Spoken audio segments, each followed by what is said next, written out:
किसी भी सिविलाइजेशन या किसी भी इकोनॉमी की बात करें तो वो धीरे धीरे इवॉल्व होती है, और जो फर्स्ट लेग ऑफ इवॉल्वमेंट आता है वो ट्रेडिशनल इंस्ट्रूमेंट्स में ही आता है, जो एफडीज या फिर आप बॉन्ड्स की बात करें या डिफेंसिव एसेट लाइक गोल्ड। तो जैसे जैसे हम लोगों को पता चलना चालू किया, जैसे जैसे लोगों ने इक्विटी का महत्व जाना, जैसे जैसे लोगों ने पावर ऑफ कंपाउंडिंग समझा, वैसे वैसे लोगों का रुझान इक्विटी म्यूचुअल फंड्स की तरफ या इक्विटी डेट इंस्ट्रूमेंट्स की तरफ आने लगा। बाजार में बहुत सारा बेचना और खरीदना किया जाए तो उससे इम्पैक्ट आ जाएगा, बिकॉज अल्टीमेटली इम्पैक्ट कॉस्ट भी एक बहुत बड़ा फैक्टर है जो फंड मैनेजर ध्यान में रखते हैं before kind of constructing A portfolio. तो बहुत जरूरी है फंड मैनेजर को इन ए स्मॉल कैप कि वो अपना पोर्टफोलियो इस तरह से कंस्ट्रक्ट करें कि जो स्टोरी के बेसिस पे वो अपना पोर्टफोलियो कर रहे हैं, जब तक वो स्टोरी प्ले आउट हो वो स्टॉक उस पर्टिकुलर पोर्टफोलियो का पार्ट रहे, और जब वो स्टोरी उनको लगता है कि खत्म हो गई है तब वो स्टॉक को एक्सक्लूड करे और कोई नया स्टोरी आइडेंटिफाई करे। नॉर्मली लोगों ने जब एलोकेशन करना होता है तो उनको समझना चाहिए कि उनका रिस्क एपेटाइट कितना है, इन्वेस्टमेंट होराइजन कितना है, और उसके बेसिस पे वो पोर्टफोलियो कंस्ट्रक्ट कर सकते हैं। नाउ अगर सेफ एग्जांपल लार्ज कैप में किसी को इन्वेस्ट करना है तो लार्ज कैप में actively manage large cap schemes में भी है, और लार्ज कैप में पैसिव फंड्स भी हैं जिसमें निफ्टी 50 इंडेक्स फंड्स हैं,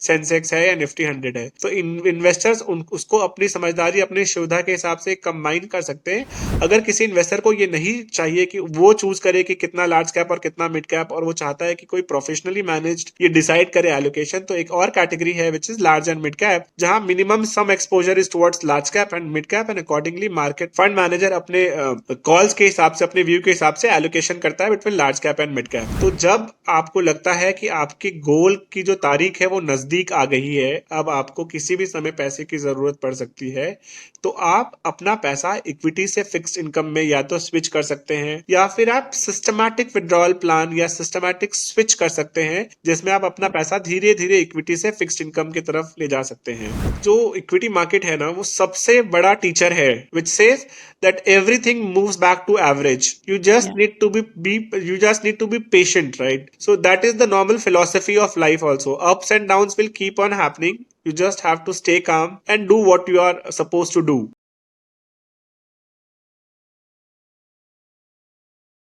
हेलो एवरीवन, मेरा नाम नम्रता अरोरा है and welcome back to mutual funds की बात। म्यूचुअल फंड्स की बात में हम ग्लोबल और Indian economic conditions, commodities, stock markets, mutual funds, इन सब के बारे में बात करते हैं। And in every episode we try to bring someone with a lot of knowledge and experience in this particular space. तो आज भी हमारे साथ में very renowned personality from the mutual fund industry. आज हमारे साथ है mister Ankit Singhania, who currently serves as the vice president and product specialist at UTI asset management company. Ankit boasts a wealth of experience spanning over 12 illustrious years in the mutual fund industry. Ankit's expertise traverses a broad spectrum of investment strategies encompassing passive equity, fixed income, commodity and hybrid strategies. Before his tenure at UTI, Ankit accumulated invaluable experience while working with renowned AMCs such as HDFC and Nippon. In these roles, he excelled as a product specialist, showcasing his versatility in managing both active and passive investment funds. Mr. Ankit Singhania is a qualified chartered accountant. Hello everyone and welcome back to Mutual Funds की बात. Thank you so much for joining us again this week.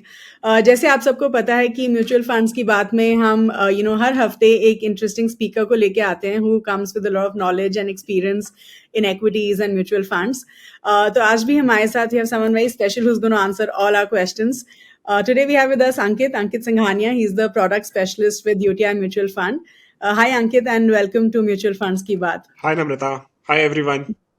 Hi. Thank you so much for joining us today.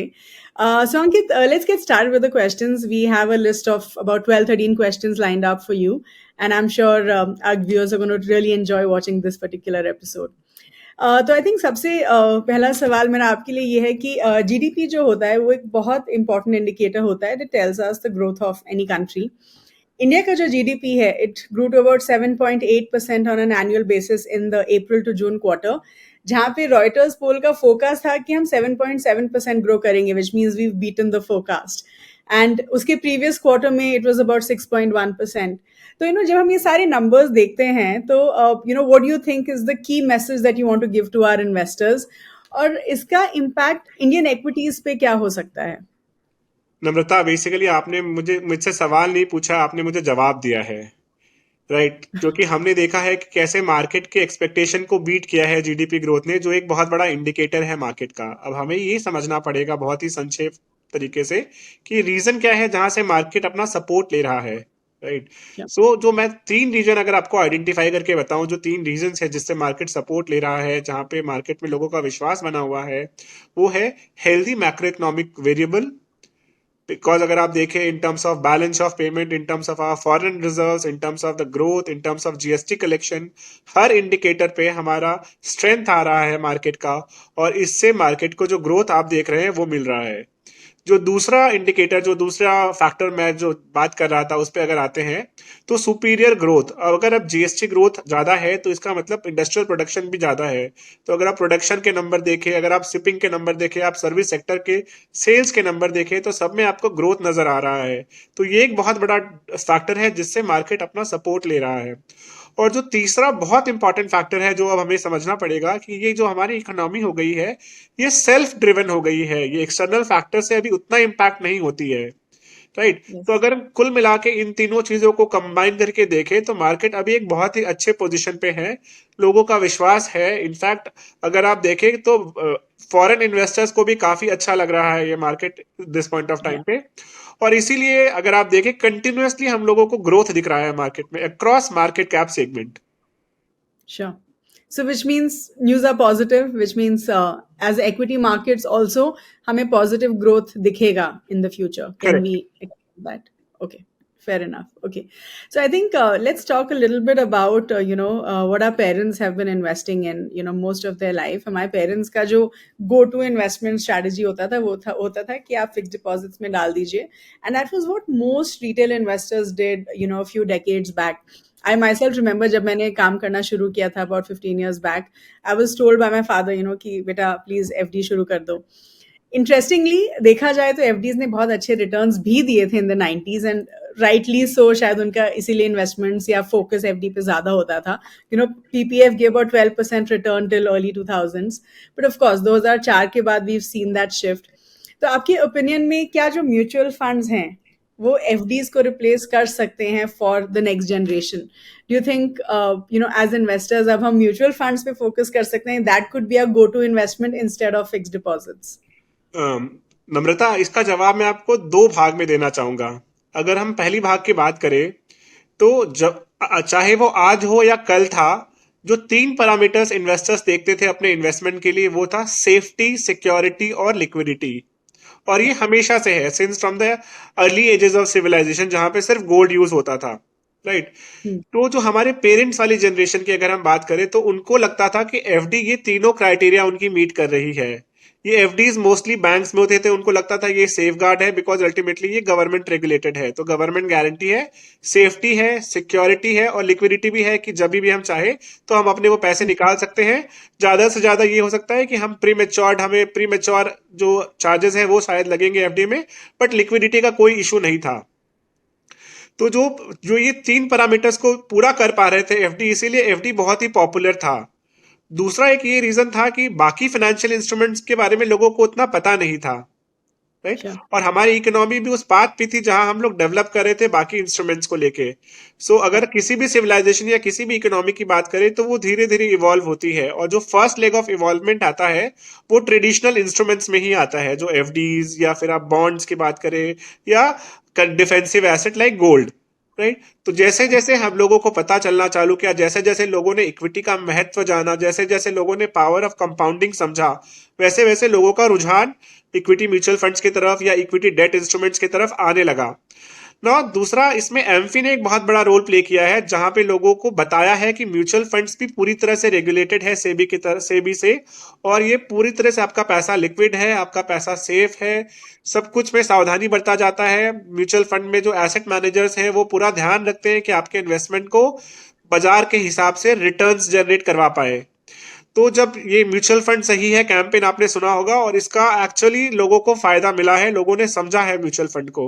तो जब लोगों को इसके बारे में पता चला, जो बेनिफिट्स के बारे में पता चला, जहां पे उनको लगा कि वो फिक्स डिपॉजिट्स के कंपैरिजन में mutual fund via equity schemes और via debt schemes can generate better returns in long term. तो जब लोगों को ऐसा पता चला तो आप देखेंगे धीरे धीरे ये शिफ्ट आने लगा है।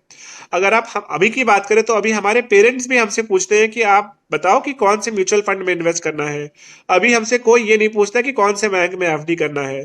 तो ये जो मानसिकता है या जो विचार है वो धीरे धीरे बदल रहा है। और अगर मैं ये 5 से 10 साल की बात करूं तो ये बहुत बड़ा बदलाव हम आने वाले समय में देखेंगे।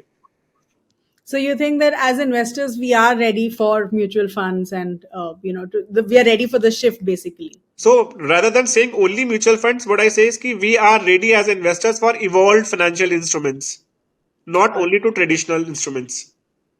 Okay, perfect. So Ankit, अब ना हम थोड़ा different categories of mutual funds के बारे में बात करते हैं, and we have a few categories that we want to discuss with you today. हम अपने सारे speakers के साथ we pick up a few categories which would interest our investors. So I think सबसे पहले I want to talk to you about a very interesting category which is large cap funds. And अगर हम large cap funds की बात करें तो there was a time जब large cap funds उतने अच्छे returns नहीं दे रहे थे, and it was always told कि index में डाल दो instead of investing in an active large cap fund. Lekin if we look at the report ending August of this year, large cap as a category ने 9.5% average returns दिया है versus Nifty which was about 7.9%. तो आपके opinion में इसका क्या reason है for this sudden outperformance, and do you think this tilts the argument towards actively managed large cap funds? So like I was saying कि as investors वो passive funds की तरफ जा रहे थे, लेकिन now can we say कि large cap funds are what you should be looking at? देखिए यहाँ पे हमारा डिबेट एक्टिव वर्सेस पैसिव से ज्यादा कैटेगरी को समझने पे लगाना चाहिए। अगर मैं actively manage large cap schemes की बात करूं तो उनका ये मैंडेट होता है कि 80% of their investment should be invested into large cap companies, और लार्ज कैप यूनिवर्स होता है टॉप 100 कंपनीज, राइट। और अगर आप उसका कंपैरिजन निफ्टी 50 के साथ करें तो शायद थोड़ा डिफरेंट हो सकता है। करंट रिटर्न्स के केसेस में हमने यस देखा है कि actively manage large cap schemes ने बेहतर परफॉर्म किया है, close to 2% as compare to Nifty 50। But हमको सिर्फ करंट परफॉर्मेंस नहीं देखना चाहिए, हमको performance on a rolling returns basis देखना चाहिए। सबसे पहली बात कि जब इक्विटी इन्वेस्टमेंट्स की हम बात करते हैं तो मिनिमम जो इन्वेस्टमेंट होराइजन हम सजेस्ट करते हैं that should be more than 3 years, because ultimately equity takes times to generate returns. तो 3 साल और 5 साल की अगर रिटर्न्स की हम बात करें और अगर हम उसको रोलिंग रिटर्न्स के बेसिस पे कंपैरिजन करें तो इंडेक्स ने भी काफी हद तक एक्टिवली लार्ज कैप स्कीम्स के सामने ठीक ठाक रिटर्न दिया है। नाउ इन्वेस्टर्स को ये डिसाइड करना है कि उनको क्या चाहिए। सो इन्वेस्टर्स इसमें एक core and satellite approach use कर सकते हैं, जहां पे वो थोड़ा allocation actively manage large cap schemes में कर सकते हैं और थोड़ा इन्वेस्टमेंट अपना पैसिव फंड्स में कर सकते हैं। जैसे अगर किसी को लार्ज कैप ही करना है तो वो निफ्टी बेस्ड ईटीएफ या इंडेक्स फंड में इन्वेस्ट कर सकता है, या सेंसेक्स में करना है तो Sensex based ETF and index fund में कर सकता है। तो इससे क्या फायदा होगा कि लार्ज कैप स्कीम्स का उनको बेनिफिट भी मिल जाएगा इन terms of alpha generation, at the same time उनका जो रिटर्न है वो मार्केट से बहुत ज्यादा डेविएट भी नहीं होगा, राइट। सो एक कॉम्बिनेशन बनाना पड़ेगा इन्वेस्टर्स को between an actively manage scheme and passively manage scheme. Sure. So you're saying कि सिर्फ एक active large cap fund may not, serve the purpose of generating returns and, getting, or maybe, relatively lesser risk, क्योंकि हम बोलते हैं कि, passive funds में risk शायद थोड़ा कम रहता है compared to an actively managed fund. So I'll put it other way. So अगर आप देखें म्यूचुअल फंड पर्सपेक्टिव से दो स्ट्रैटेजीज है, एक एक्टिवली मैनेज स्ट्रैटेजी है और एक पैसिवली मैनेज स्ट्रैटेजी है, राइट। अगर एक्टिवली मैनेज स्ट्रैटेजी के एडवांटेज की बात करें तो ये एक अल्फा जनरेटिंग स्टोरी है जहां ऑब्जेक्टिव ही अल्फा जनरेट करने का होता है। बट जो डिसएडवांटेज या आप एक समझ लीजिए लिमिटेशन है वो ये है कि जो कॉल्स है वो डिस्क्रिशनरी है। बेसिस फंड मैनेजर के आउटलुक के हिसाब से फंड मैनेजर अपने पोर्टफोलियोज बनाते हैं और वो पोर्टफोलियोज के बेसिस पे रिटर्न जनरेट होते हैं। Now it is not very much possible कि एक ही स्टोरी या एक ही अप्रोच चलता जाए। फंड मैनेजर भी अपने अप्रोचेस चेंज करते हैं, बट कंसिस्टेंसी का कहीं ना कहीं एक इशू आता है, क्योंकि एक ही स्कीम हर बार रिटर्न्स जनरेट नहीं कर सकती है, हर बार अल्फा जनरेट नहीं कर सकती है। इसीलिए जो वेरी पॉपुलर फिलॉसफी है मार्केट में वो है विनर्स कीप चेंजिंग। आज कोई स्कीम रिटर्न जनरेट कर रहा है, कल कोई, राइट। तो कंसिस्टेंसी की एक इशू है। वही अगर हम पैसिवली मैनेज स्ट्रैटेजीज की बात करें तो पैसिव में रूल्स बहुत डिफाइंड है, कोई डिस्क्रिशनरी कॉल नहीं है। अगर हम इसको एडवांटेज के तौर पे देखें तो डिसएडवांटेज ये है कि अल्फा भी कुछ नहीं है पैसिव में, आपको बाजार का रिटर्न मिलेगा। तो अगर आप इन दोनों स्ट्रैटेजीज को अपने ओवरऑल पोर्टफोलियो में कंबाइन करें इस तरह से कि आप दोनों चीजों का फायदा उठा सके, तो आपके ओवरऑल पोर्टफोलियो के रिटर्न के लिए वो अच्छा साबित हो सकता है। Perfect. I think that makes a lot of sense. Sure. Okay, so I think अगर हम डाइवर्सिफाइड इक्विटी फंड्स का एनालिसिस देखें, इट शोज कि जो स्मॉल कैप फंड्स होते हैं उनमें पोर्टफोलियो टर्नओवर रेशियो काफ़ी कम होता है.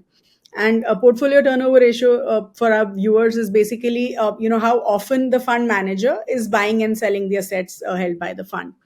तो इसका क्या रीजन है, why is it that small cap funds में पोर्टफोलियो टर्नओवर रेशियो काफी कम होता है, how does it help the investor? तो एज एन इन्वेस्टर, जो मैं अगर मैं एक स्मॉल कैप फंड में इन्वेस्ट कर रही हूँ, तो how is it going to benefit me? So please help us understand. Frankly, so अगर हम मार्केट को समझे कि मार्केट कैपिटलाइजेशन किस तरह से एनालाइज करना चाहिए, तो जो फर्स्ट 100 कंपनीज हैं उनको बोलते हैं हम large cap, the first 100 companies by market capitalisation. उसके बाद जो नेक्स्ट 50 कंपनीज है फ्रॉम 101 टू 250, वो बन जाती है मिड कैप सेगमेंट. और उसके बियॉन्ड जितने भी कंपनीज हैं in the listed universe, they become small cap. तो अगर हम 150 करोड़ का मार्केट कैप का लिमिट भी रखें, तो they are close to 2100 companies in the small cap segment, right? तो यूनिवर्स स्मॉल कैप का सबसे पहले बहुत बड़ा है. नाउ अगर हम बात करें मार्केट में उन स्मॉल कैप्स का फ्री फ्लोट का और डेली वॉल्यूम्स का, बिकॉज ये small cap normally emerging companies होते हैं और ये ज्यादातर प्रमोटर हेल्ड भी होते हैं, तो फ्री फ्लोट इनमें कोई बहुत ज्यादा अच्छा नहीं होता है.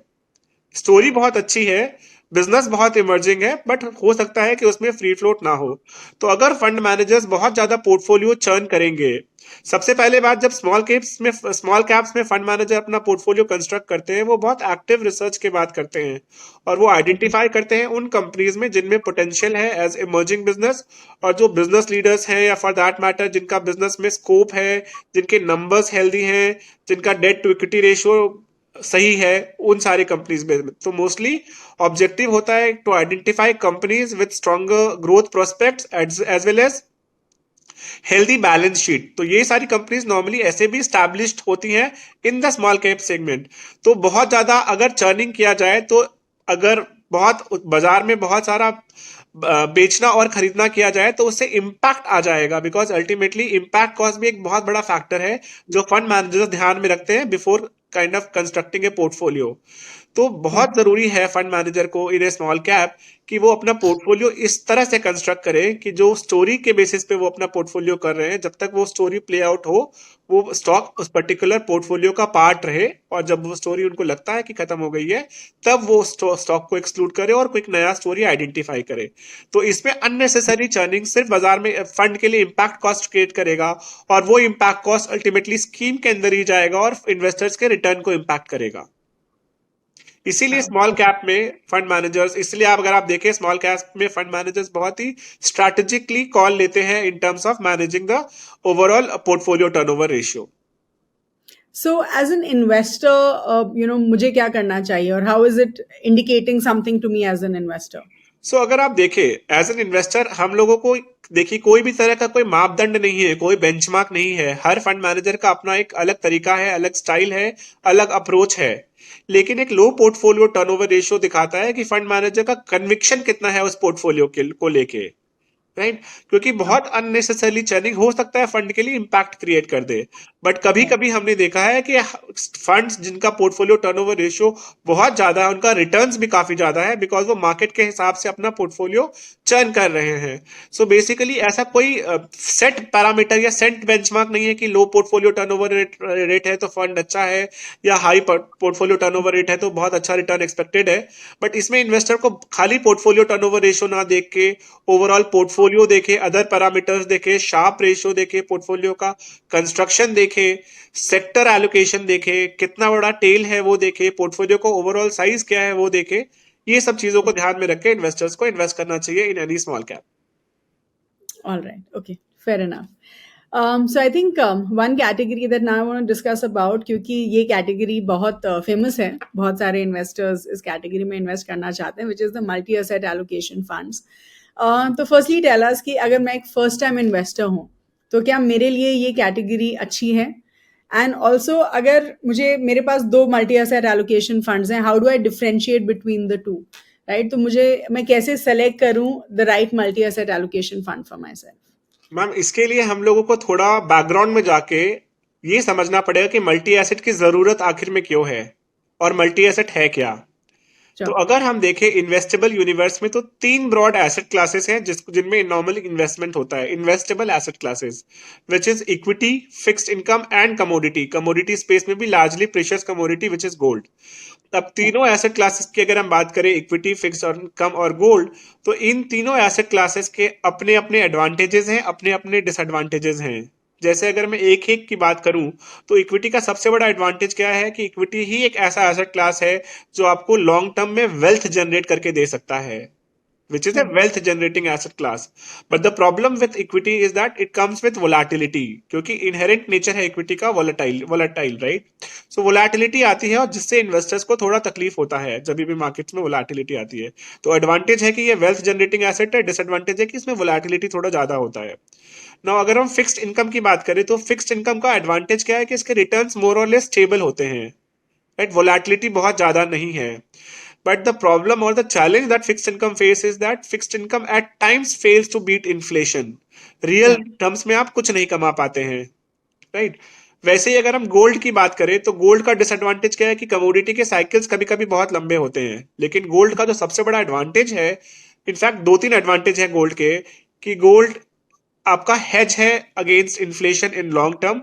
Gold is hedge against currency depreciation and gold is a safe haven asset during market volatility, right. Sure. तो हर ये तीनों एसेट क्लास के अपने अपने एडवांटेजेस हैं, डिसएडवांटेजेस हैं। अब इन्वेस्टर्स को क्या चाहिए? इन्वेस्टर्स को का जो ऑब्जेक्टिव होता है वो अपना रिटर्न को इनहांस करना होता है और वोलेटिलिटी को डिक्रीज करना होता है या इलिमिनेट करना होता है। अब वोलेटिलिटी को इलिमिनेट तो नहीं कर सकते बिकॉज इक्विटी का नेचर ही वोलेटिलिटी है, राइट। तो हम क्या कर सकते हैं? उसको कंट्रोल कर सकते हैं, उसको मिनिमाइज करने की कोशिश कर सकते हैं। तो Sure. एक जो एसेट एलोकेशन स्ट्रैटेजी क्या करता है, ये जो एसेट क्लासेस हैं जिनके अपने अपने एडवांटेजेस और डिसएडवांटेजेस हैं, जो कि आपस में ऑल्सो नेगेटिवली कोरिलेटेड हैं, इनको इस तरह से कंबाइन करता है कि आपको सारे एसेट क्लास के एडवांटेजेस मिल पाए ताकि आपका रिटर्न इनहांस हो पाए, और उनके डिसएडवांटेजेस को कम कर पाए ताकि आपका जो रिस्क है वो मिनिमाइज हो पाए। तो ये जो एसेट एलोकेशन स्ट्रैटेजी जो है, ये बेसिस सर्टेन फंडामेंटल फैक्टर्स और basis of proprietary financial model एक रेशियो पे पहुंचता है कि इक्विटी का एलोकेशन इतना होना चाहिए, फिक्स इनकम का एलोकेशन इतना होना चाहिए और गोल्ड का एलोकेशन इतना होना चाहिए, और अकॉर्डिंगली पोर्टफोलियो कंस्ट्रक्ट करता है। नाउ यहाँ पे एक चीज समझनी पड़ेगी कि आप कैसे आइडेंटिफाई करें कि इक्विटी का एलोकेशन कितना है, फिक्स इनकम का एलोकेशन कितना है या गोल्ड का एलोकेशन कितना है। सबसे पहली चीज, और अगर हम आइडेंटिफाई कर भी ले, तो फिर एक बार आइडेंटिफाई करने से नहीं होगा, उसको कंटिन्यूसली रिव्यू और रिबैलेंसिंग भी करना पड़ेगा ताकि आपका जो एसेट एलोकेशन है वो सही तरीके से बना रहे, राइट। और जब जब हम एसेट एलोकेशन करेंगे, मतलब एक एसेट क्लास से दूसरे एसेट क्लास में मूव करेंगे, तब तक हमको टैक्स इंसिडेंस भी देखना पड़ेगा, बिकॉज अगर एक एसेट क्लास से दूसरे एसेट क्लास के मूव करने पे हमको टैक्स इंसिडेंस लगता है, तो वो हमारे ओवरऑल पोर्टफोलियो के रिटर्न को कम कर देगा। So Sure. basically, from investors' perspective, we need to identify the investable asset classes, the percentage to which each of the total assets to be allocated to each of these asset class, periodic review and rebalancing of these asset class, and also seeing that the rebalancing is tax efficient or not, right? Investors या तो ये सब सब खुद कर सकते हैं, या फिर वो एक सिंपली वो इन्वेस्ट कर सकते हैं एक सिस्टमैटिक और discipline approach multi asset fund में, जो इन्वेस्टर्स के लिए ये सब खुद करेगा। Okay. तो अगर मल्टी एसेट की बात करें, तो मल्टी एसेट बेसिकली क्या करते हैं, most of the multi asset funds अपना अपना प्रोप्राइटरी फाइनेंशियल मॉडल चलाते हैं जो बाजार के फैक्टर्स के हिसाब से होता है। जैसे कुछ लोग price to earning ratio, price to book value, dividend yield gap जैसे फैक्टर्स को पकड़ के इक्विटी का एलोकेशन डिसाइड करते हैं, वैसे वो इक्विटी में एलोकेट कर देते हैं। रहा सवाल गोल्ड के एलोकेशन का, तो गोल्ड के लिए कुछ लोग गोल्ड से इक्विटी का रिलेटिव अट्रैक्शन देखते हैं कि गोल्ड के कंपैरिजन में इक्विटी में अभी कितना स्ट्रेंथ आ रहा है, या इक्विटी के कंपैरिजन में गोल्ड में कितना स्ट्रेंथ आ रहा है। उसको कुछ लोग गोल्ड टू इक्विटी रेशियो भी डिफाइन करते हैं, तो उसके बेसिस पे गोल्ड का एलोकेशन चला जाता है। और जो थर्ड है फिक्स इनकम, वो रिबैलेंसिंग जो रिमेनिंग होता है वो फिक्स इनकम में चला जाता है। सो ऐसे इक्विटी, फिक्स इनकम और गोल्ड का एलोकेशन डिसाइड हो जाता है। ना ये तो हुआ इनिशियल एलोकेशन की बात। नाउ ये जो मॉडल्स होते हैं ये ऑनगोइंग बेसिस पे, डेली बेसिस पे मॉनिटर किए जाते हैं by professionally managed quant fund managers और देयर क्वांट टीम और what's investment team, research team, right. और उसके बेसिस पे वो लोग जो भी चर्निंग है, जैसे अगर आगे लगता है कि अभी इक्विटी ज्यादा अट्रैक्टिव हो गए हैं तो इक्विटी का एलोकेशन बढ़ा देते हैं, अगर लगता है कि अभी इक्विटी बहुत एक्सपेंसिव जोन में चली गई है तो इक्विटी का जो एलोकेशन है वो कम कर देते हैं, या वाइस वर्सा। और अकॉर्डिंगली पोर्टफोलियो को रीबैलेंस करते रहते हैं टाइम टू टाइम। कुछ लोग मंथली करते हैं, कुछ क्वार्टरली करते हैं, या कुछ लोग बाजार के अपने बैंड के हिसाब से करते हैं। तो उससे सबसे बड़ा फायदा क्या होता है कि आप जो ये सारे एलोकेशन अगर स्कीम के अंदर होते हैं तो इस पे कोई तरह का टैक्स इंसिडेंस नहीं होता है।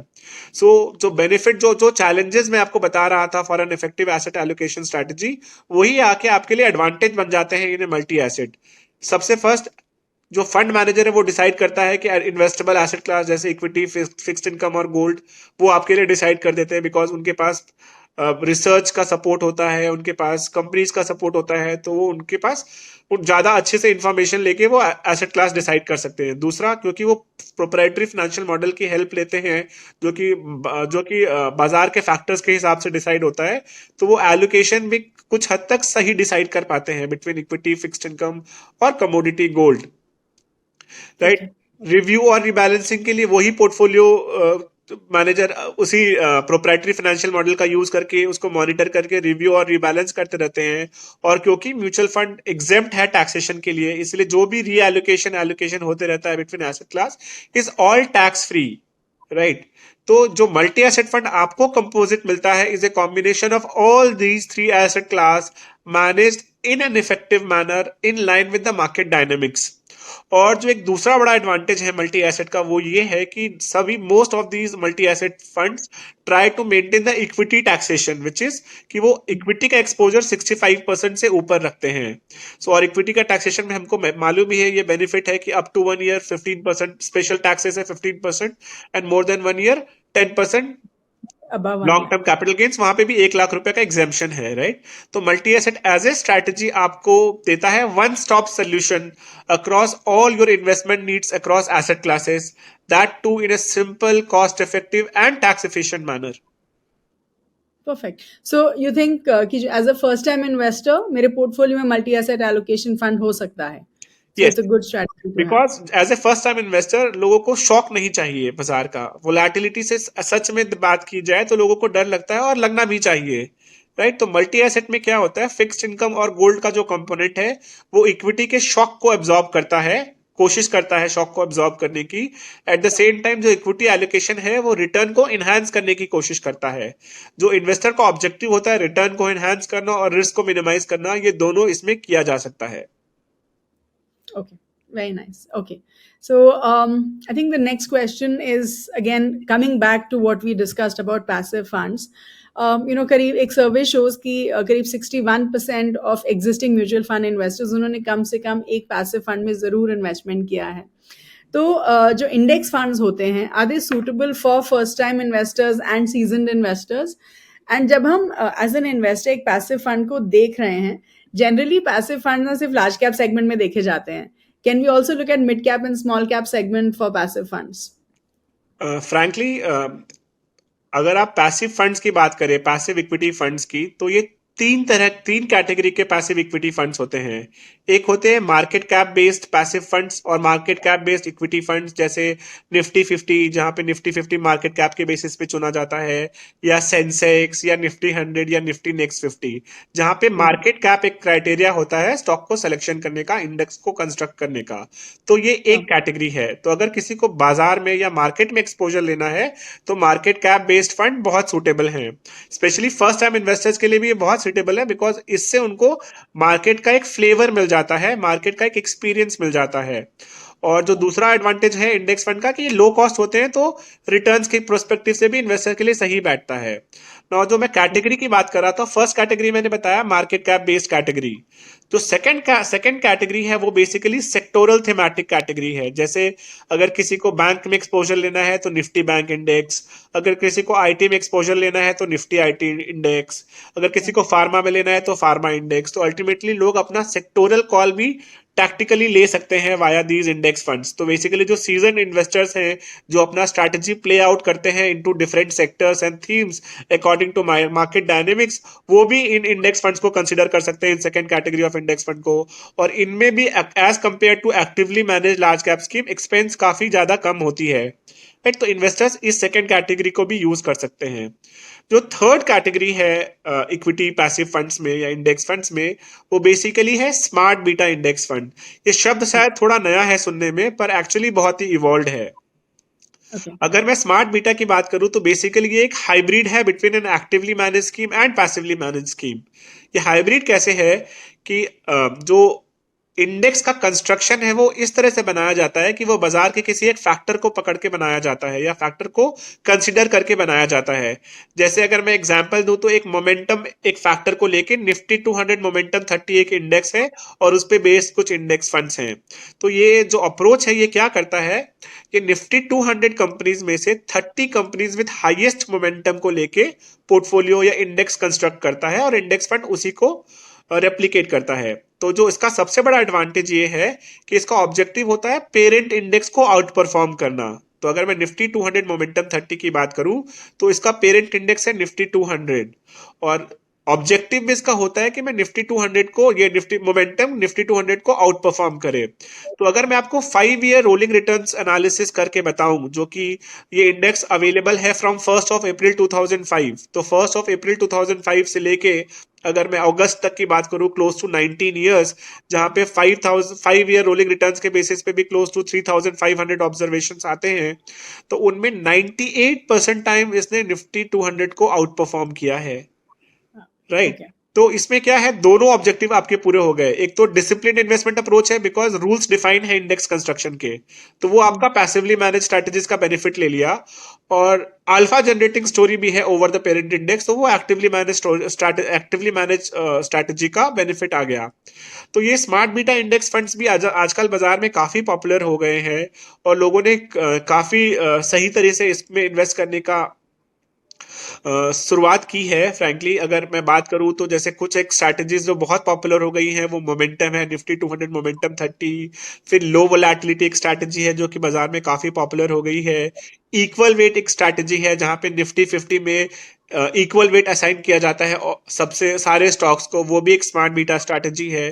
तो अगर मैं हाई क्वालिटी यस क्वालिटी, तो अगर आप देखें तो बहुत सारे फैक्टर्स हैं, जैसे क्वालिटी है, वैल्यू है, ग्रोथ है, मोमेंटम है, लो वोलेटिलिटी है, तो बहुत सारे फैक्टर्स हैं जो कि एक्चुअली स्टार्ट हुए जा रहे हैं और बहुत सारे म्यूचुअल फंड्स ने इनके बेसिस पे स्कीम्स भी लॉन्च की है। और अगर मैं एक एनालिसिस करके देखूं कि लास्ट 3 सालों में ये factor based ETS index funds की अगर ग्रोथ की बात करूं मैं, तो ये CAGR growth in terms of number of folios is more than 80%। सो ये जो कैटेगरीज हैं, जैसे जैसे लोगों को इन कैटेगरीज के बारे में पता चल रहा है, एडवांटेजेस के बारे में पता चल रहा है, लोगों ने इन्वेस्टमेंट स्टार्ट किया है। सो पैसिव अगर देखें तो बहुत सिंपल दिखता है, बट अगर डीपली स्टडी किया जाए तो पैसिव भी बहुत डीप है, बहुत सारे कैटेगरीज हैं इसके अंदर, और पैसिव स्ट्रैटेजीज को यूज करके भी एक अच्छा ऑप्टिमल पोर्टफोलियो कंस्ट्रक्ट किया जा सकता है। I actually had a question for you on smart beta index funds, जो आपने anyways आंसर कर दिया है, but just one follow up question to this कि risk return perspective से ये कहाँ fit होते हैं? जैसे मैंने बताया कि स्मार्ट बीटा फंड्स का जो डेफिनेशन है या जो क्रिएशन है वो किसी न किसी फैक्टर के बेस पे है, राइट। तो कुछ फैक्टर्स हाईली वोलेटाइल होते हैं, कुछ फैक्टर्स रिलेटिवली कम वोलेटाइल होते हैं। तो जैसे मैं अपने प्रीवियस एग्जांपल पे ही अगर जाके बात करूं तो निफ्टी 200 मोमेंटम 30 अगर देखें तो इसमें फोकस क्या होता है, फोकस होता है बाजार के मोमेंटम को कैप्चर करना, which is basically A volatile strategy. तो अगर आप इसका कंपैरिजन करें तो इसमें वोलेटिलिटी भी काफी ज्यादा रहेगी, बट रिटर्न्स का एक्सपेक्टेशन भी वैसे ही ज्यादा रहेगा, वैसे ही अगर दूसरी फैक्टर की बात करें लो वोलेटिलिटी, तो लो वोलेटिलिटी का जो स्टॉक सिलेक्शन है या जो इंडेक्स कंस्ट्रक्शन है basis the companies with least volatility with in the universe. जैसे अगर मैं एक एग्जांपल देके आपको इसको समझाऊं, तो एक इंडेक्स है which is S&P BSE low volatility index. ये क्या Yeah. करती है, इसका पेरेंट इंडेक्स है S&P BSE large and mid cap index. So out of close to 192 stocks in S&P BSE large and mid cap index, it calculate the standard deviation of all the companies in last 252 working days, which is technically last 1 year, and select companies with lowest standard deviations, 30 companies with lowest standard deviations, and accordingly after selection of company उनको weights assign किया जाता है on the basis of their free float market cap and their volatility rank, Sure. Right. So ultimately वहां objective होता है कि आपके overall portfolio का वोलेटिलिटी को कम करना। तो नॉर्मली क्या होता है, हर फैक्टर का अपना अपना है। किस जैसे अगर वैल्यू की बात करें, to identify companies which are currently trading at a value which is less than the intrinsic value of the company, right? तो उसमें भी volatility देखा जा सकता है। So basically इन्वेस्टर्स को क्या करना है, इन्वेस्टर्स को इन फैक्टर्स को कंबाइन करके अगर वो इन्वेस्ट करे तो उनके ओवरऑल पोर्टफोलियो के लिए काफी अच्छे रिटर्न्स मिल सकते हैं। और जो सबसे इंपॉर्टेंट बात यहां समझने की है कि हमको सिर्फ रिटर्न नहीं देखना है, हमको साथ में ये भी देखना है कि उस रिटर्न को कमाने के लिए कितना रिस्क लिया जा रहा है। Yes. So return and risk, both parameters should be equally considered in terms of selecting any strategy, any fund. So अगर इस पर्सपेक्टिव से मैं बात करूं, तो अगर आप कंबाइन करें दो फैक्टर्स को, जैसे मोमेंटम और लो वोलेटिलिटी को, जहां थोड़ा फोकस, जो 50% फोकस आपका ग्रोथ पे रहे और 50% आपका ओवरऑल पोर्टफोलियो के वोलेटिलिटी को कम करने के लिए रहे, तो अगर आप देखेंगे ये कॉम्बिनेशन में आपका ओवरऑल रिस्क एडजस्टेड रिटर्न्स हर पीरियड में बेहतर रहेगा। ये So सिर्फ then एक you think एग्जाम्पल थी। हाँ, so we ये could सिर्फ, look at the Sharpe ratio then. Yes yes. So basically ये सिर्फ एक एग्जांपल था, ऐसे आप बहुत सारे फैक्टर्स हैं जिनको कंबाइन करके better risk adjusted return generate कर सकते हैं। So do you think एक फंड का अगर मैं शार्प रेशियो देख लूं तो मुझे रिस्क एडजस्टेड रिटर्न का पता चल जाएगा yes. And that should be enough? Sharpe ratio कैसे कंप्यूट किया जाता है, जस्ट मैं यहाँ पे 1 मिनट लूंगा ये समझाने के लिए। शार्प रेशियो में हम क्या करते हैं, हम फंड का रिटर्न कंप्यूट करते हैं और हम फंड का स्टैंडर्ड डेविएशन कंप्यूट करते हैं फॉर द सेम पीरियड। और हम क्या करते हैं कि फंड का रिटर्न से रिस्क फ्री रेट माइनस करते हैं और फिर स्टैंडर्ड डेविएशन से उसको डिवाइड करते हैं। सो बेसिकली ये बताता है कि आपने जो रिटर्न जनरेट किया है और जो रिस्क लिया है, वो रिस्क उस रिटर्न को जस्टिफाई कर रहा है या नहीं। Sure. Absolutely. But higher the Sharpe ratio, better for the better the investor. Fund is, yes. Sure. All right. Okay. So we had this very detailed discussion around passive funds and active funds. Now, just a simple question, without referring to the smart beta funds, क्योंकि आपने उसके बारे में हमें बहुत बताया है।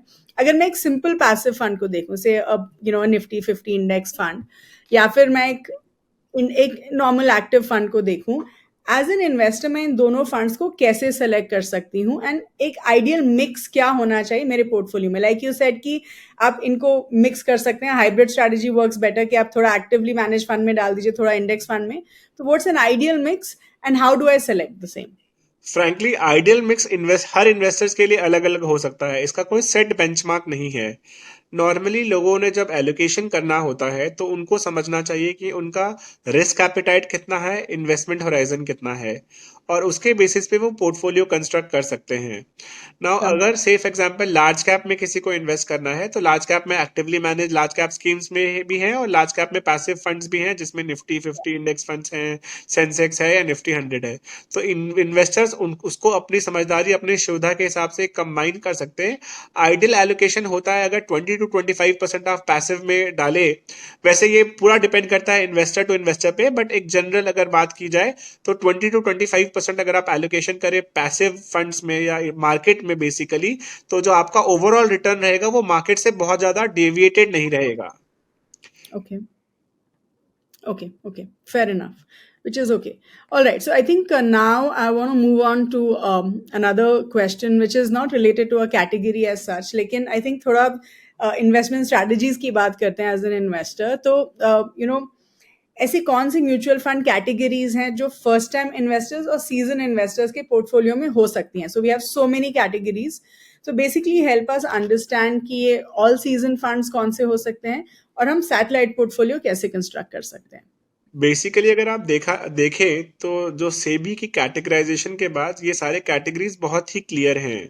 तो जो ब्रॉड Yeah. कैटेगरीज है वो है large cap, mid cap, small cap, large and mid cap, multi cap, right. And basically hybrid strategies में हाइब्रिड इक्विटी है, बैलेंस एडवांटेज है, या for that matter multi asset है। अब Hmm. इन्वेस्टर्स को अपने रुझान के हिसाब से इन सारे स्ट्रैटेजीज को यूज करके अपना एलोकेशन करना पड़ेगा। जैसे अगर किसी को खुद से चूज करना है between large cap and mid cap, तो दोनों कैटेगरीज सेपरेटली अवेलेबल है, ये उन दोनों स्ट्रैटेजीज को कंबाइन कर सकते हैं। तो अगर किसी Yeah. इन्वेस्टर को 60% लार्ज कैप 40% मिड कैप में करना है, तो 60% किसी एक एक्टिवली लार्ज कैप स्कीम में कर सकते हैं, 40% किसी एक actively mid cap mutual fund scheme में कर सकते हैं। अगर किसी इन्वेस्टर को ये नहीं चाहिए कि वो चूज करे कि कितना लार्ज कैप और कितना मिड कैप, और वो चाहता है कि कोई प्रोफेशनली मैनेज्ड ये डिसाइड करे एलोकेशन, तो एक और कैटेगरी है which is large and mid cap, जहां minimum some exposure is towards large cap and mid cap, and accordingly market ये फंड मैनेजर अपने कॉल्स के हिसाब से, अपने व्यू के हिसाब से एलोकेशन करता है between large cap and mid cap, तो वहां पे भी वो एक्सपोजर मिल सकता है। नाउ किसी को चाहिए कि मैं large cap, mid cap, small cap तीनों कैटेगरी में करूं, और मेरे लिए कोई और ये करके दे जो कि बाजार के डायनेमिक्स के हिसाब से ये एलोकेशन करे, तो इस उनके लिए मल्टी कैप है, जहां पे large cap, mid cap and small cap तीनों का एक्सपोजर लिया जाता है। Minimum some allocation and maximum some allocation का एक रेंज होता है, उसके बेसिस पे वो ओवरऑल मार्केट का एक्सपोजर मिल जाता है। So if you see, categories बहुत ही सिंपली डिफाइंड हो गई हैं अभी इन्वेस्टर्स के लिए।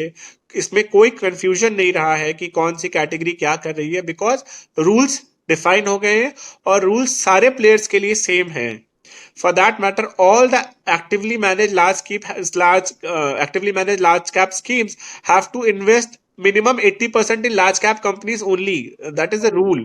For that matter, for in case of mid cap, minimum 65% allocation has to be invested in mid cap companies only. Similarly, in small cap, right? और वैसे ही large and mid cap, multi cap, her category के लिए ये सारे criteria defined हैं। अब investors अपने interest के हिसाब से, अपने व्यू के हिसाब से इन सारे कैटेगरीज में एक्सपोजर लेके अपना एक्सपोजर या अपना पोर्टफोलियो कंस्ट्रक्ट कर सकते हैं। So just a follow-up question to this, Ankit. Multi cap और flexi cap जो दो कैटेगरीज होती हैं which are investing across large, mid and small, तो हम इन दोनों में से किस में इन्वेस्ट कर सकते हैं या दोनों में इन्वेस्ट कर सकते हैं? That's one. And second is, जब हम कोर पोर्टफोलियो डिजाइन करते हैं, पहले हमेशा बोला जाता था कि स्मॉल कैप्स को जो है कोर पोर्टफोलियो में नहीं डालना चाहिए, put in a satellite portfolio, but I think that mindset is changing. अभी काफी लोग दे प्रेफर कि हमारा small cap exposure core portfolio में हो।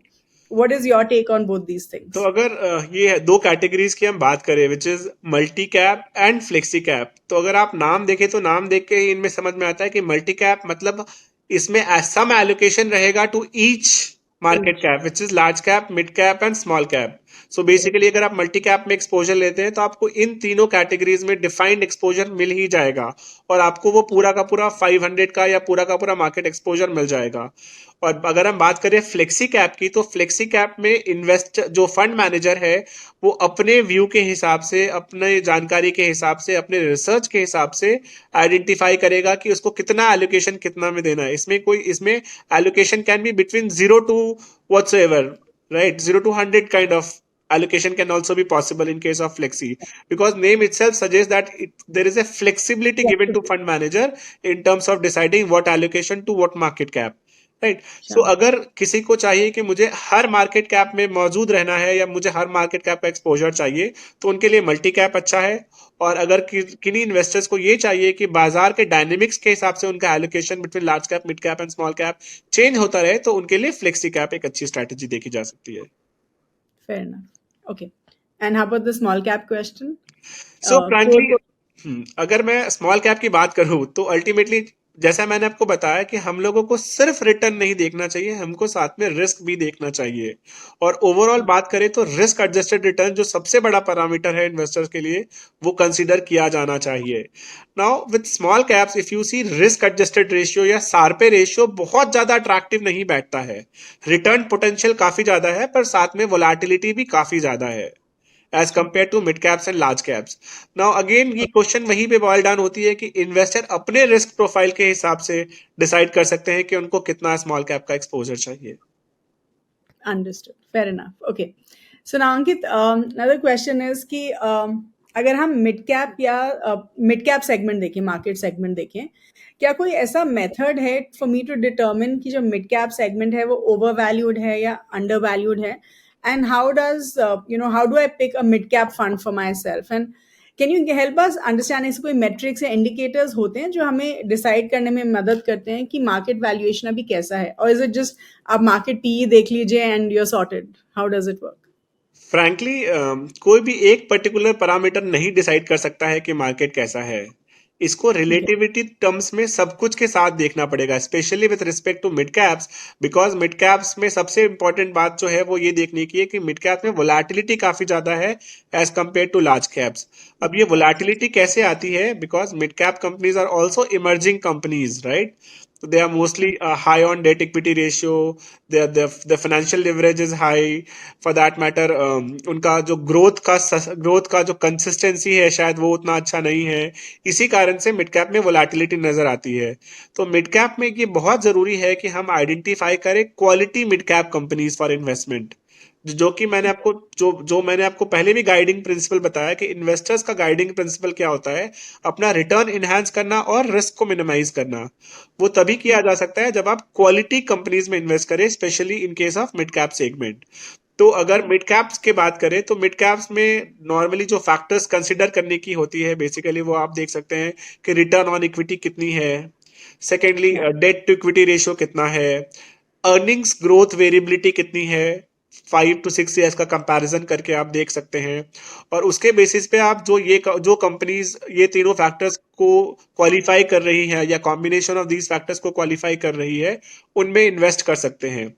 Now apart from that investors को ये भी समझना पड़ेगा कि भी मार्केट सेंटीमेंट कैसा है, उस सेक्टर का सेंटीमेंट कैसा है, फॉर दैट मैटर कौन से सेक्टर अभी हेवी वेट है in case of mid cap, right? Now in सब का एक इजी सॉल्यूशन भी है इन्वेस्टर्स के पास. फ्रैंकली नाउ अगेन ये क्वेश्चन एक्टिवली पैसिवली की बात नहीं है, बट एक इजी सॉल्यूशन की बात है. तो अगर इजी सॉल्यूशन की हम बात करें तो एक इंडेक्स फंड अवेलेबल है which is Nifty mid cap 150 quality 50 index. जो ये इंडेक्स क्या करता है, out of mid cap 150 companies it identifies 50 quality companies on the basis of quality parameters. और क्वालिटी पैरामीटर्स को उसने डिफाइन किया है on the basis of equal weight to 3 factors which is ROE for last financial year, debt to equity ratio for non financial companies in last financial year and earnings variability in last 5 financial years. Accordingly her stock को quality wait दिया जाता है और stock का selection होता है. तो अगर इन्वेस्टर्स के पास इतना टाइम नहीं है या इतना इंफॉर्मेशन नहीं है ये असेस करने का कि कौन सी क्वालिटी मिड कैप कंपनीज है या कौन सी कंपनीज जिन मिड कैप्स हैं जो कि थोड़ी स्टैब्लिश्ड हैं जिनमें कंसिस्टेंसी है, वो इन टाइप की स्ट्रैटेजीज को यूज कर सकते हैं. अदरवाइज एक्टिवली मैनेज जो मिड कैप कंपनीज हैं वो भी एग्जैक्टली यही करती हैं. Okay. All right. Okay. Now I want to ask you, something which is very relevant for a lot of investors, young first-time investors, which is SIPs. आज investors I think SIPs को लेके काफ़ी comfortable हैं, बल्कि देखा जाए तो अब इन्वेस्टमेंट होराइजन SIPs को लेके काफ़ी बढ़ रहा है, पहले काफ़ी कम होता था. नाउ सपोज एक इन्वेस्टर अपने SIPs रेगुलरली कर रहा है इन से equity funds. The challenge is एक इन्वेस्टर को ये नहीं पता रहता है कि उसको अपना पैसा रिडीम कम करना है या what is the period to stay invested. So when do you think is the right time to redeem your money from equity funds? क्योंकि मान लीजिए आपको इस साल पैसे की जरूरत है एंड इसी साल मार्केट्स क्रैश हो जाती हैं एंड आपका ओवरऑल रिटर्न्स पे इम्पैक्ट होता है. तो how do I avoid such a scenario? तो मेरी एग्जिट स्ट्रैटेजी बेसिकली कैसे होनी चाहिए? एक्चुअली ये बहुत रेलिवेंट क्वेश्चन है और ये समझने की हमें बहुत ज्यादा जरूरत है. रिडम्पशन से पहले हम इन्वेस्टमेंट पे बात करते हैं. तो नॉर्मली अगर हम देखें SIP वो होती है वो इक्विटी स्कीम्स में नॉर्मली लोग करते हैं, राइट? और इक्विटी स्कीम में एक लॉन्ग टर्म इन्वेस्टमेंट होराइजन के लिए लोग SIP करते हैं, 5 साल के लिए, 10 साल के लिए या उससे भी ज्यादा पीरियड के लिए. नाउ ये ओवर दीज ईयर्स ये इक्विटी का भी बेनिफिट लेता है, कंपाउंडिंग का भी बेनिफिट लेता है और आपके लिए एक रिटर्न जनरेट करके दे देता है. अगर हम SIPs की बात करें तो नॉर्मली लोगों के बहुत सारे गोल्स लिंक्ड होते हैं इन SIPs के साथ, इन इन्वेस्टमेंट्स के साथ, राइट? तो जब आपको लगता है कि आपके गोल की जो तारीख है वो नजदीक आ गई है, अब आपको किसी भी समय पैसे की जरूरत पड़ सकती है, तो आप अपना पैसा इक्विटी से फिक्स्ड इनकम में या तो स्विच कर सकते हैं, या फिर आप सिस्टमैटिक विड्रॉल प्लान या सिस्टमैटिक स्विच कर सकते हैं, जिसमें आप अपना पैसा धीरे धीरे इक्विटी से फिक्स्ड इनकम की तरफ ले जा सकते हैं। बट ऐसा तभी करना चाहिए जब आपको लगता है कि आप अब अपने गोल के नजदीक पहुंच गए हैं। फॉर एग्जाम्पल, अगर किसी ने अपने बच्चे की पढ़ाई के लिए SIP चालू की जब बच्चे की एज थी 3 इयर्स, वो पैसा बच्चे को 18 ईयर्स में लगेगा, बिकॉज 18 ईयर्स के आसपास ही बच्चों को हायर एजुकेशन के लिए एक बड़ा कॉर्पस लगता है। नाउ अगर ऐसा है और आपने 17 साल 17.5 साल आपने इन्वेस्टमेंट ऑलरेडी कर दिया है, अब आपको लगता है कि आपको नेक्स्ट ईयर या for that matter next 6 months में ही आपको इन पैसों की जरूरत पड़ेगी, तो आपको उस समय धीरे धीरे करके अपना पैसा इक्विटी से फिक्स्ड इनकम की तरफ स्विच कर लेना चाहिए, कि अगर अगर इक्विटी में फॉर दैट मैटर किसी भी तरह का कोई उतार चढ़ाव आया तो आपके गोल्स डेविएट ना हो जाएं। आपने जो इतने सालों से अपने पैसे जमा किए हैं एक पर्टिकुलर गोल के लिए, उसमें कहीं त्रुटि ना रह जाए, उसमें कोई चूक ना रह जाए। नाउ एक सिचुएशन ये भी हो सकती है कि आपने जैसे ही सोचा वैसे ही मार्केट में वोलेटिलिटी आ गई। उस सिचुएशन में मैं ये कहूंगा कि आपको थोड़ा वेट करना चाहिए, बिकॉज मार्केट में पेशेंस ही है जो आपको अल्टीमेटली हेल्प करेगा टू जनरेट रिटर्न्स। तो अगर आपको लगता है कि कोई एक इमीडिएट वोलेटिलिटी आ गई है, तो वो मे बी एक इंटरमिटेंट वोलेटिलिटी हो सकती है। आप थोड़ा वेट कीजिए, रिटर्न्स को रिकूप कर लीजिए, फिर आप अपना पैसा रिडीम करके जा सकते हैं। All right, okay, fair. So I think just SIP से related एक और जो question है, which is आप पर्सनली क्या इक्विटी फंड्स में SIPs करते हैं, and how do you decide your SIP instalments? क्योंकि सही SIP अमाउंट भी एक बहुत इंपॉर्टेंट पैरामीटर होता है। तो as in your opinion as investors हम अपने SIP इंस्टॉलमेंट्स कैसे फिक्स कर सकते हैं, एंड आइडियली SIPs को हम कितने लंबे समय तक होल्ड कर सकते हैं? मैम, ये क्वेश्चन कि क्या मैं SIP में इन्वेस्ट करता हूँ, ये एग्जैक्टली ऐसा है कि क्या आपके टूथपेस्ट पे नमक है, राइट? सो बेसिकली अगर मैं अभी की बात करूं या हमारे जनरेशन की बात करूं, professional, non professional, finance professional, across all categories, हर किसी के पास एक ना एक SIP तो चालू है, क्योंकि सबके पास अपने अपने इन्वेस्टमेंट ऑब्जेक्टिव है, इन्वेस्टमेंट गोल्स हैं, और सबको रिटर्न जनरेट करना है। लोगों का ये अप्रोच है कि जितना हम हार्ड वर्क करते हैं हमारा पैसा भी उतना ही हार्ड वर्क करना चाहिए। इनफैक्ट हम भी ये इंकरेज करते हैं लोगों से कि आप जितना हार्ड वर्क करते हैं आपके पैसों को भी उतने ही हार्ड वर्क में लगाइए, ताकि आगे जाके आपको हार्ड वर्क ना करना पड़े। ऐसे जोक्स अपार्ट, SIP जब आप करते हैं या SIP का जब आप वैल्यू डिटरमाइन करते हैं, तो बेसिकली आपको देखना पड़ेगा कि आपके फ्लोज कैसे हैं, और उस फ्लोज में कितना आपके पास डिस्क्रिशनरी एलोकेशन है जो कि आप किसी SIP में दे सकते हैं। बेसिकली इसमें दो फैक्टर है, एक प्रोपेंसिटी टू कंज्यूम और प्रोपेंसिटी टू सेव। जो आपकी प्रोपेंसिटी टू सेव है या जो आपका एलोकेशन है सेव करने का, वो आप SIP के लिए यूज कर सकते हैं। उसमें SIP में क्या है कि अगर आप SIP कर रहे हैं या जितना भी आपको सेव करना है, उसमें फिर आप बांटते हैं कि आपको इक्विटी में कितना डालना है या फिक्स्ड इनकम में कितना डालना है, बिकॉज लोगों को एक इमीडिएट फंड भी अपने पास जरूर रखना चाहिए जो कि उनके इमरजेंसी नीड्स को पूरा कर सके, उसमें उनके कोई SIP वगैरह डिस्टर्ब ना हो। राइट? तो फ्लोज के बेसिस पे, अपने होराइजन के बेसिस पे, अपने गोल्स के बेसिस पे वो SIP का अमाउंट डिटरमाइन कर सकते हैं, और जो इन्वेस्टमेंट टेन्योर है SIP का वो डिसाइड करने के लिए आपको देखना पड़ेगा कि आपको कितना बड़ा कॉर्पस चाहिए। राइट? फॉर दैट मैटर अगर आप 10,000 रुपए के SIP के बारे में सोच रहे हैं और आपको अगर कॉर्पस चाहिए 1 करोड़ का, तो ऑफकोर्स टेन्योर तो बड़ा देना ही पड़ेगा। सो बेसिकली इन सारे फैक्टर्स को कंबाइन करके आप अपने SIP की वैल्यू डिटरमाइन कर सकते हैं और टेन्योर डिसाइड कर सकते हैं। Sure, perfect. All right, so Ankit, just 2 more questions. The first one, क्या आप हमें ये बता सकते हैं कि आपकी पर्सनली लर्निंग्स क्या रही हैं from the equity market, because I am sure you been investing for many years now, so tell us your learnings from the equity market. Frankly जो इक्विटी मार्केट है ना, वो सबसे बड़ा टीचर है अगर आप देखें, not just to finance professionals but to everyone, which says that everything moves back to average. You just need to be patient, right? So that is the normal philosophy of life also. Ups and downs will keep on happening. You just have to stay calm and do what you are supposed to do, right? Investment में भी वो simple same philosophy apply होती है कि आप अपना investment करते रहो, इन्वेस्टमेंट करते समय जुडिशियली इन्वेस्ट करो, पेशेंस रखो, प्रिजर्वेंस रखो, और वो आपको पे ऑफ करेगा इन long term.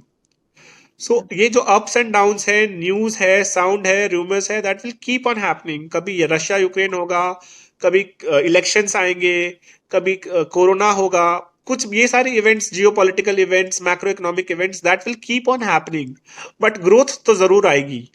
And specially from an Indian perspective, अगर आप जोग्राफिकल डेमोग्राफिक्स की बात करें, या फॉर दैट मैटर जो करंट स्टेट ऑफ अफेयर्स है इन terms of strong macro economic fundamentals, या जो हेल्दी या सुपीरियर ग्रोथ है अक्रॉस सेक्टर्स, तो बेसिकली ग्रोथ तो जरूर आना है, जस्ट कि थोड़ा उतार चढ़ाव का हमको सामना करना है. सो ये जो बिगेस्ट लर्निंग है is basically stay invested, don't try to time the market, and invest cautiously and judiciously. Perfect. Okay. Now, Ankit, last question. I'm sure, aapke in your line of work, you have to do a lot of reading, right? So tell us any good book recommendations that you have for our first-time equity investors. Frankly, for first-time investor, there are a lot of books on understanding the market dynamics. There is one very common book which frankly from a retail investor perspective, which I very much liked, was Coffee Can Investing. So and that is a very very interesting book that gives you some insights of the market, that how as a retail investor you should look upon your investors behavior and how our biases affect those investment behaviors. So ultimately human biases are a big turbulence for the return generation, right? So how to control that, how to systematically stay invested in market, how to use an investment approach, all that is very much concisely covered in that book. I mean, that is my personal favorite for that matter. Perfect. Okay. Thank you so much, Ankit. Thank you for the time. And, I know you are traveling and you still take out the time to, have a conversation with us. So thank you so much. And I'm sure हमारे viewers को, बहुत सारी learnings मिली होंगी from this episode. So thank you again for your time. Thank you, Amrita, and thank you, everyone. Take care, guys. Thank you. Wow, what a wonderful conversation that was. I'm sure आप सबको ये episode बहुत अच्छा लगा होगा, and I do hope you guys are waiting for the next one. तो जल्दी जो भी हमने पॉइंट्स डिस्कस किए वो मैं आपके लिए समराइज कर देती हूँ. तो सबसे पहले हमने इंडियन जीडीपी के बारे में बात करी, इन द फैक्ट कि अप्रैल टू जून क्वार्टर में Indian GDP grow at 7.8% compare to the previous quarter, जो करीब 6.1%, this obviously on an annual basis. तो अगर हम इसकी ये नंबर्स देखते हैं, तो क्या इसकी वजह से स्टॉक मार्केट को सपोर्ट मिलेगा? तो मिस्टर अंकित सेज कि अगर देखा जाए तो इंडिया अभी एक सेल्फ प्रोपेल्ड इकोनॉमी है. बहुत सारे फॉरेन इन्वेस्टर्स इंडियन मार्केट में एंटर कर रहे हैं इन अ बिग वे. अगर देखा जाए तो हमने अक्रॉस ऑल द सेक्टर्स काफी अच्छी ग्रोथ देखी है, एंड इसकी वजह से डेफिनेटली स्टॉक मार्केट को भी काफी अच्छा सपोर्ट मिलेगा.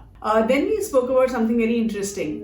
We discussed कि हमारे पेरेंट्स की जनरेशन के लिए फिक्स्ड डिपॉजिट एक कितना इंपॉर्टेंट प्रोडक्ट हुआ करता था. It was like the go to product, and they always looked at investing in fixed deposits. तो मिस्टर अंकित सेज कि एज एन इंडियन इन्वेस्टर हमेशा हम 3 चीजें देखते हैं: सेफ्टी, सिक्योरिटी और लिक्विडिटी. और फिक्स्ड डिपॉजिट्स हमें ये तीनों चीजें प्रोवाइड कर रहे थे, जिसकी वजह से हमारे पेरेंट्स ने कभी दूसरे फाइनेंशियल प्रोडक्ट्स को कंसिडर ही नहीं किया. बट अभी अगर देखा जाए तो म्यूचुअल फंड्स में काफी इंटरेस्ट जनरेट हो रहा है. People are looking at the power of compounding का जो बेनिफिट है इन इक्विटी फंड्स, उसको कंसिडर कर रहे हैं. एंड ऑल्सो एम्फी का जो कैंपेन है विच इज म्यूचुअल फंड सही है, उसने भी काफी इंटरेस्ट जनरेट किया है amongst investors on mutual funds. फिर हमने ये डिस्कस किया कि एक डाइवर्सिफाइड इक्विटी फंड्स का एनालिसिस है कि जो स्मॉल कैप फंड्स होते हैं उनमें पोर्टफोलियो टर्नओवर रेशियो काफी कम रहता है. तो मिस्टर अंकित सेज कि come to look at it, जो स्मॉल कैप की स्टोरी है वो बहुत अच्छी है, लेकिन स्मॉल कैप स्पेस में लिक्विडिटी का काफी इशू रहता है. Liquidity is very low. तो as a fund manager you have to wait for the story to play out, and only then you can shift. और इसीलिए जो है पोर्टफोलियो चर्निंग काफी कम रहता है in some small cap funds. But he also says कि as an investor आपको और भी फैक्टर्स कंसिडर करने चाहिए, लाइक सेक्टर एलोकेशन या फिर Sharpe ratio when you're selecting a small cap fund for yourself and not just the portfolio turnover ratio. फिर हमने थोड़ा ये भी डिस्कस किया कि एज एन इन्वेस्टर हम कौन सी म्यूचुअल फंड कैटेगरीज में इन्वेस्ट कर सकते हैं। तो मिस्टर अंकित सेज कि आप लार्ज कैप और मिड कैप फंड्स में इन्वेस्ट कर सकते हैं, but if you are an investor who is looking for something in between these two market segments, तब आप large and mid cap funds में भी इन्वेस्ट कर सकते हैं। It's a good category to invest in. Then he also says कि अगर आप आप मल्टी कैप फंड्स में इन्वेस्ट कर सकते हैं if you're looking for defined exposure across market capitalizations, और आप फ्लेक्सी कैप फंड्स में इन्वेस्ट कर सकते हैं अगर आपको लगता है कि आपको फ्लेक्सिबिलिटी चाहिए इन terms of stocks in from different market caps without any restriction. फिर हमने थोड़ा मिड कैप फंड्स के बारे में बात करी एंड मिस्टर अंकित सेज कि जो मिड कैप कंपनीज होती हैं वो इमर्जिंग हाई ग्रोथ कंपनीज होती हैं with higher volatility as well. तो ही सेज कि अगर आपको मिड कैप फंड्स में इन्वेस्ट करना है तो मिड कैप कंपनीज कैसे परफॉर्म करती हैं उसका थोड़ा आइडिया जरूर होना चाहिए। And he said investors could look at things like market sentiments कैसे हैं, सेक्टर परफॉर्मेंस कैसी है, या फिर रिस्क एडजस्टेड रिटर्न्स को देखना चाहिए जो आप शार्प रेशियो के जरिए देख सकते हैं। ही ऑल्सो सेज कि अगर आपको बिल्कुल भी आइडिया नहीं है कि आपको मिड कैप फंड्स में कैसे इन्वेस्ट करना है तो आप पैसिव फंड्स में इन्वेस्ट कर सकते हैं which are tracking a mid cap index like a Nifty Mid Cap 150 index. फिर हमने मिस्टर अंकित के साथ ये डिस्कस किया कि ऐसे इन्वेस्टर्स जो म्यूचुअल फंड्स में SIP के जरिए इन्वेस्ट कर रहे हैं वो एग्जिट कब कर सकते हैं फ्रॉम देयर इन्वेस्टमेंट। तो मिस्टर अंकित सेज कि एज एन इन्वेस्टर हम फाइनेंशियल गोल्स की तरफ इन्वेस्ट करते हैं। सो आइडियली स्पीकिंग जब हमारा फाइनेंशियल गोल अचीव होने वाला है उससे कुछ टाइम पहले what we can do is we can switch our investments from an equity fund to a debt fund. और ये हम ऐसे कर सकते हैं कि बहुत सारे म्यूचुअल फंड हाउसेस आपको एक ऑप्शन देते हैं which is called a systematic withdrawal plan SWP। So through that you can switch your investments from one fund to another fund. Then we also discussed about mister Ankit's learnings from the equity space and Mr. Ankit says कि equity markets are a wonderful teacher which tells you कि eventually अगर हम देखें तो over time हर चीज average out हो जाती है। He says equity funds में आपको judicially invest करना चाहिए। You should have a lot of discipline, patience and you should stay invested for the long term. He also says कि macroeconomic events होते रहेंगे, चाहे वो wars हो, elections हो, लेकिन with time the equity markets will grow. He also says कि आपको कभी भी market timing नहीं करना चाहिए. Ideally close your ears to all the external market noise and stay invested for long term to get good returns. So that was about it in this particular episode. I hope आप सबको ये episode बहुत अच्छा लगा हो. Please do like this video, share it with everyone and do subscribe to the Grow Mutual Fund channel. And thank you so much for watching.